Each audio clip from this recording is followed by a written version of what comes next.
नमस्कार दोस्तों, market update Hindi YouTube channel में आपका स्वागत है। दोस्तों आज अपन एक सरकारी कंपनी की बात करने वाला है जिन्होंने रिलायंस इंडस्ट्रीज़ के बाद दूसरी सबसे ज़्यादा प्रॉफिट कमाने वाली कंपनी बन गई है। और कंपनी क्यों इतना ज़्यादा प्रॉफिट कमा रही है, पिछले 14 साल में जो है कंपनी ने पहली बार इतना ज़्यादा प्रॉफिट कमाया, इसके पीछे का कारण क्या आज के इस वीडियो में समझते हैं। उससे पहले दोस्तों चैनल पर पहली बार आए तो सब्सक्राइब कर लीजिए और बेल आइकन को भी साथ में दबा दीजिए, क्योंकि यहाँ पर आपको प्रमुख अपडेट स्टॉक मार्केट संबंधित मिलते रहते हैं। दोस्तों अपन जिस कंपनी की बात कर रहे हैं वो तेल, डीजल, गैस आदि जो ईंधन होता है उन्हें उनका कारोबार करती है। और 2021 के अंत में आप सबको पता है कि कीमत जो तेल, डीजल, गैस की कीमत में किस प्रकार की बढ़ोतरी देखने को मिली थी। और यह जो है इस इतनी ज़्यादा बढ़ोतरी 14 साल के हाई स्तर पर पहुंच गया था। तो कहीं ना कहीं जब तेल, डीजल के पेट्रोल में बढ़ोतरी होगी तो कहीं ना कहीं कंपनी को भी इसका बेनिफिट मिला होगा। तो हम बात कर रहे हैं oil and natural gas corporation यानी ONGC, जो एक साल में सबसे ज़्यादा मुनाफा कमाने वाली देश की दूसरी सबसे बड़ी कंपनी बन गई है। और रिलायंस इंडस्ट्रीज पहले स्थान पर है। सरकारी तेल कंपनी ने 21-22 में 240,306 करोड़ रुपए का जो मुनाफा कमाया है।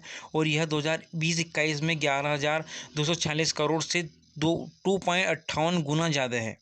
पिछले साल की अगर अपन तुलना करें तो कंपनी ने पिछले साल कच्चे तेल से औसतन $42.78 प्रति बैरल के भाव पर बेचा था। और इस साल यह 76.62 प्रति डॉलर, मतलब कितना ज़्यादा अंतर है इन दोनों के भाव में।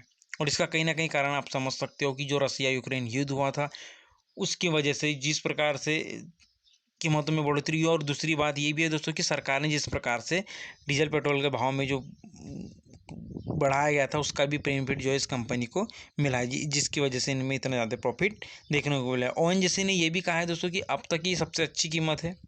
स्वाभाविक सी बात है, बहुत बढ़िया कीमत मिली है उन्हें।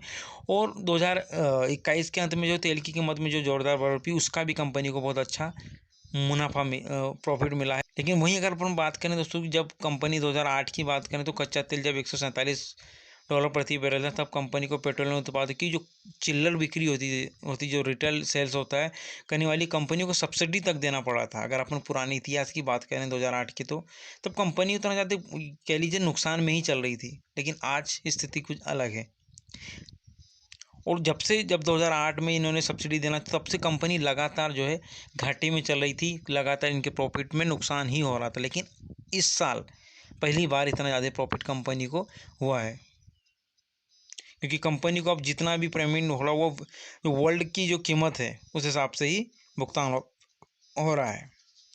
वही बात करें दोस्तों अपन जो टॉप प्रॉफिट कमाने वाली कंपनी की, उसमें रिलायंस इंडस्ट्रीज पहले स्थान पर है, जो कि 67,845 करोड़ का मुनाफा कमाया था इस साल। उसके बाद टाटा स्टील ने 33,011 करोड़ रुपये का प्रॉफिट कमाया था, लेकिन कहीं ना कहीं उसे अब ONGC ने बीट कर दिया है। अब देखना ये होगा दोस्तों कि आगे क्या कंपनी इस प्रकार का प्रॉफिट जनरेट कर पाती है या नहीं। और दोस्तों कंपनी का प्रॉफिट जो है सीधा पेट्रोल डीजल के भाव से कनेक्ट होता है। तो आप देख सकते हो किस प्रकार से सरकार पेट्रोल डीजल के भाव में को घटा रही है। तो कहीं ना कहीं इसका जो असर है कंपनी पर भी देखने को मिलेगा। लेकिन आने वाले समय में अगर पेट्रोल डीजल के भाव बढ़ते हैं जिस प्रकार से अभी फिलहाल कुछ महीने पहले बढ़ाए गए थे, तो इसका असर जो है कंपनी के प्रॉफिट पर देखने को मिलेगा। लेकिन अगर पेट्रोल डीजल के भाव घटते हैं तो कंपनी के मुनाफे में कहीं ना कहीं इसका असर देखने को मिल सकता है। इसमें आपका क्या कहना है कमेंट करके बताइए।